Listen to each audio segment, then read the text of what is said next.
basically the idea is to start right after closing and just continue following up with them, especially throughout that first year, but then forever going forward. And so what does that mean, or how are we doing that? It seems overwhelming.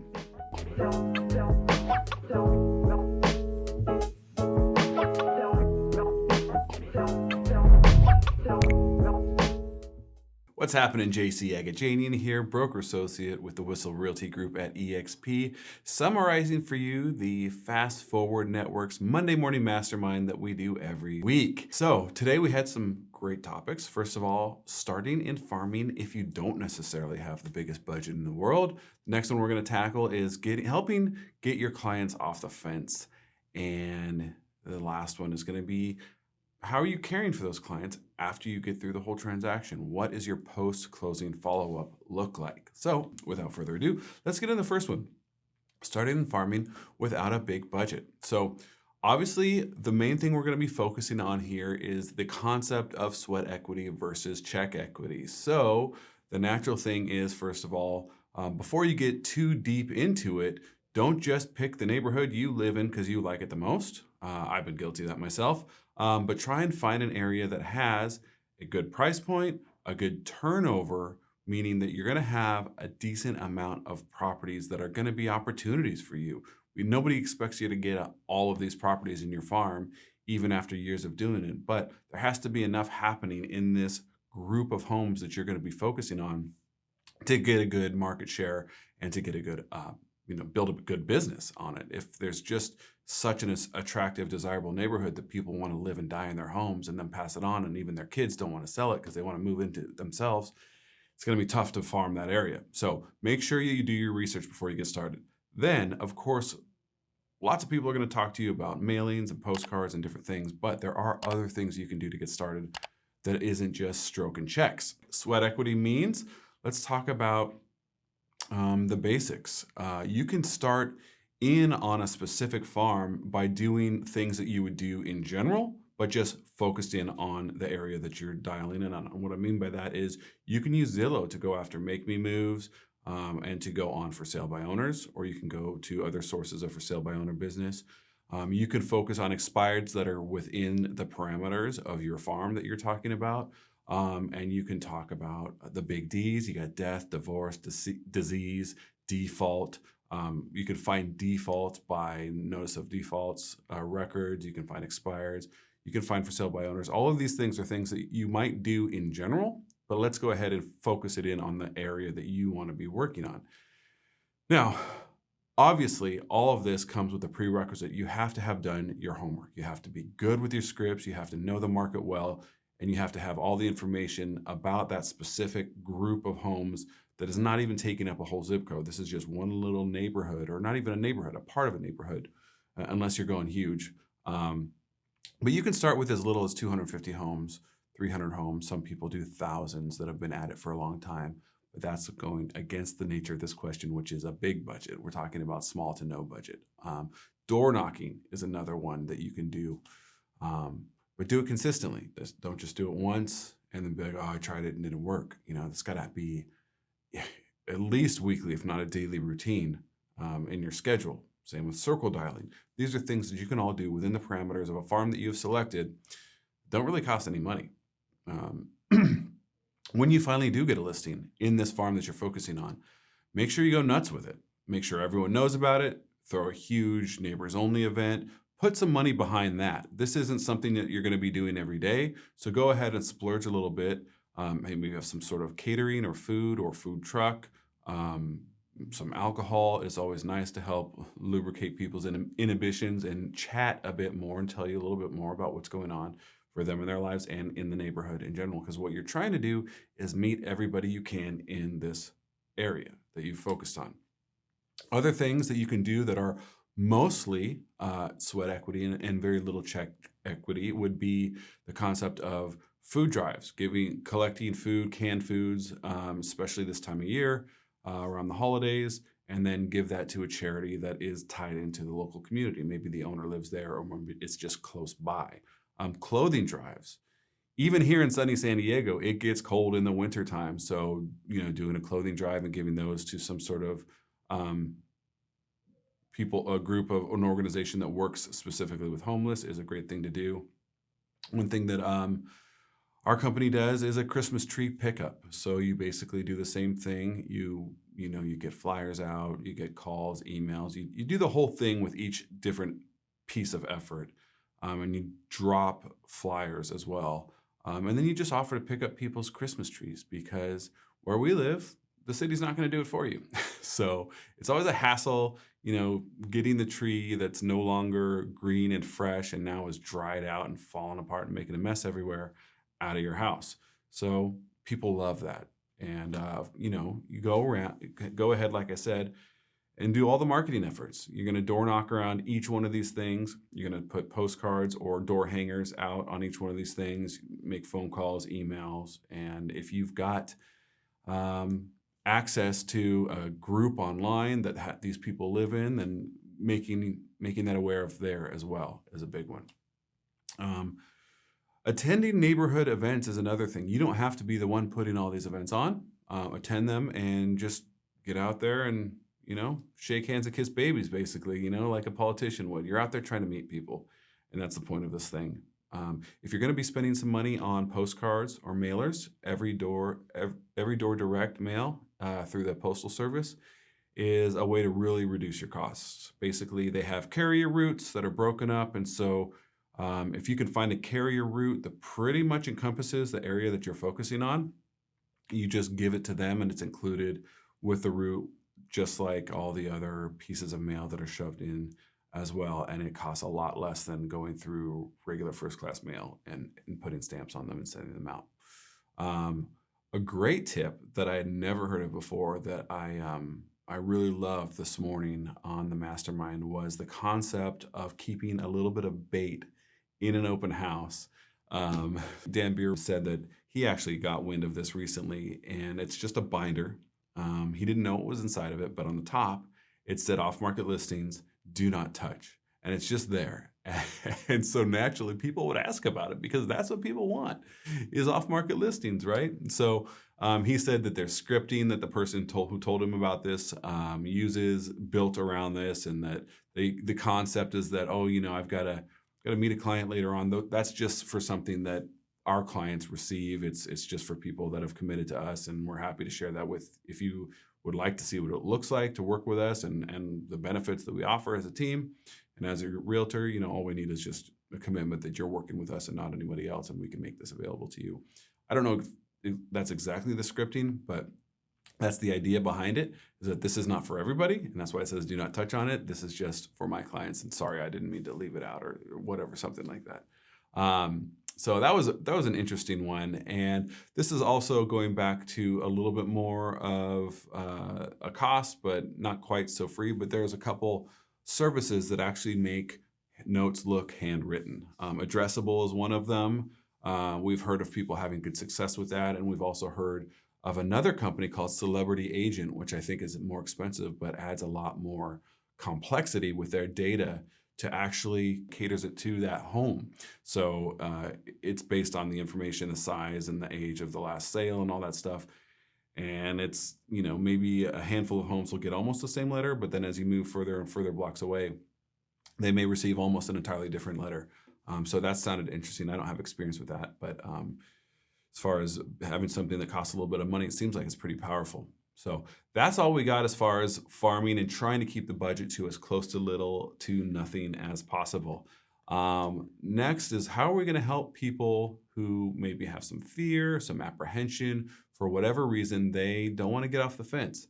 Well, there's a lot of good input on this question, and obviously some people talk about, hopefully you've already connected with some creative loan programs, whether it's your primary lender or someone else who you're aware of, but have something that your primary lender doesn't. I love the concept of ARMs in this market. I'm not afraid of interest-only ARMs. 3-2-1 buy downs or just 2-1 buy downs are great as well, or just the tried and true permanent buy downs that you can do. Like, these are all great ways to get around a 7% mortgage rate. But what one of the volunteers who piped up and gave some good input on this question said is that after doing some A/B testing, The focus should really be on the money saved with whatever creative loan program you're offering, not the type of the loan, not the rate of that loan, not how much lower the rate is from a 7% loan, how much money I can help you save $1,500 a month by using this program instead of that program. Apparently, that's the most powerful way to pitch something like this, and that helps people get off the fence. It makes sense to me because most people are thinking about payment when they're buying. Of course, they're thinking about purchase price, but payment is really a big decision maker right there. So, allow people to be fearful when they're fearful, but don't give up on them. Continue to present helpful information to them and to stay in touch with them and to give value. Like that's really the whole point. The tried and true phrase "fortune is in the follow-up" is there because it's real, it's actually true, and as long as we have good systems to help us not forget about people and call them when we should, or text them when we should, or follow up when we said we would, eventually those people will get there, and hopefully the better job we do at listening to them and really being able to give the right helpful information that fits that specific need. People have various reasons for having apprehensions about moving forward. The better job we do about pulling that information out of them and then maybe offering an infographic that addresses that concern or, presenting some sort of helpful hint that overcomes that or whatever, that's where we're really going to win in this follow-up. Not just, hey, are you feeling better about moving now? But we got to realize how to speak to each person, to their needs and to their concerns, really. So it's a little bit deeper on follow-up in general. It's how you're following up and what you're saying to people. We had a great example of something that could be a social shareable. It's something that could be texted out or put out via an email, but basically it was an infographic and with a couple lines and really contrasting pricing and all the different components of your purchase between 2021 and 2022. So basically it has, prices, rates, payments, but it had lots of different variables, like you're going to have to pay this much over and everything. And the bottom line was that it looked about the same cost to buy last year versus this year. So if you want something like that, I've got an example of it that you can rip off and duplicate. That's what we call R&D in our office. But that would be a good thing to share because some people just need to see it on paper and see the numbers. And then if there's questions about that, they can follow up with you. But you got to kind of provide proof that it's not all doom and gloom and the bottom hasn't fallen out. We just have some high rates that we need to deal with right now. Another idea was to go around to local banks and or credit unions that are specific, certainly the big banks, but even the credit unions that are specific to your area or local banks, and see what sort of programs they have to help mitigate the high rates right now. Because clearly they're thinking about this probably a whole lot more than we are, and most of them are coming up with ways to address it. So what we can do is see if we can partner with them. If they're doing any sort of promotion, you can do in-office open houses for some bank branches if they'll let you. But more importantly, just get clued into what's being offered and how we can help present that to our clients as well. And another idea on the other side, if we've got sellers that are maybe on the fence and don't really feel like they want to move forward, maybe it's because they seem to think that they've lost too much equity in order to really unlock the purchase for the next move. Well, if you really dig into that, and let's say they're going to move to the next county over or to a different area that's more expensive within your same, city, or even across, the country to a different state. If you figure out where they're going and you really look into a little bit of market history in the last month or two, and you can present to them evidence that there has been X amount price reductions on most of these homes over this amount of time, and that money that you see as being lost, even though you never had it because it wasn't real until you sell, that's a different subject. That money doesn't necessarily need to come with the sale because of look what's happening where you want to buy. So things have equaled out and you can actually still make that move. So depending on what your client situation is, being smart about how to present the information, and then going and digging up data that you can give to them and say, look, it's not mandatory to have that extra 50K that you saw on the last Zillow report from a few months ago to make this move, because look at, they're dropping just as much in this area where you want to move. Finally, on this subject, we'll talk a little bit about seller financing. We had one agent say that he gave an example of a property that they had marketed. Typically, it had some time on it, wasn't going, and they decided to go ahead and switch it and offer seller financing. And they actually came back at a higher price than they were on before. And then with the seller financing being offered as that carrot, they actually got more than the new higher price in this market. This is not the market that was going upwards like crazy every single month. This is current. And it was all about the ease of financing with the sellers, being able to get a much better rate than is being offered, but because the seller was able to offer a significantly lower rate than current markets, and the seller was still able to build in a margin to where he's collecting extra interest rate above and beyond what he's paying on his mortgage. So that was a great idea too. There's a little bit of technicalities and making sure that, no pay upon sale clause is being triggered or anything like that. But it was a good idea, and it's a great way to think out of the box, because we have to come up with creative solutions to help our clients, because if we're doing what everybody else is doing, we're going to get the results that everybody else is getting, right? So that's it on helping getting people off the fence. And finally, we pivot to the last question of this morning, which is the post-closing follow-up. This is super important. And if any of you people out there are with or have been with Keller, there's a great plan that I've taken and ripped off myself called the 43 Touch program. And I've really modified it for my business. But basically, the idea is to start right after closing and just continue following up with them, especially throughout that first year, but then forever going forward. And so what does that mean, or how are we doing that? It seems overwhelming. Here's some different ideas, because it's very doable. You just have to start with one thing and then keep doing that, and then add another thing, and eventually you'll have a pretty multifaceted and layered approach to staying in touch with people over long periods of time. So if you can create a Facebook page or group for all your clients, that's a great idea. Get them involved and have benefits to them. If you do marketing with any sort of outlet, you can see about getting deals on tickets for sporting events or music events. You can do like what we do is throw our own events. So we have what we call client appreciation events, but to the clients, we tell them they're friends and family events, because we don't want to have them thinking that we only think of them as clients, because they are more than that. But there's people do all kinds of things every year to stay in touch. There's movie days. There's the Christmas events where you got a Santa for photos and a cocktail hour. The Hayride Harvest Festival. There's all kinds of different things that you can do to really give value to your past clients, and just make sure that everybody is aware of it. And see, this is the thing about all these events. It's great if there's a huge turnout and everybody shows up and you're able to meet and greet and glad hand all your past clients. But that's not what's important.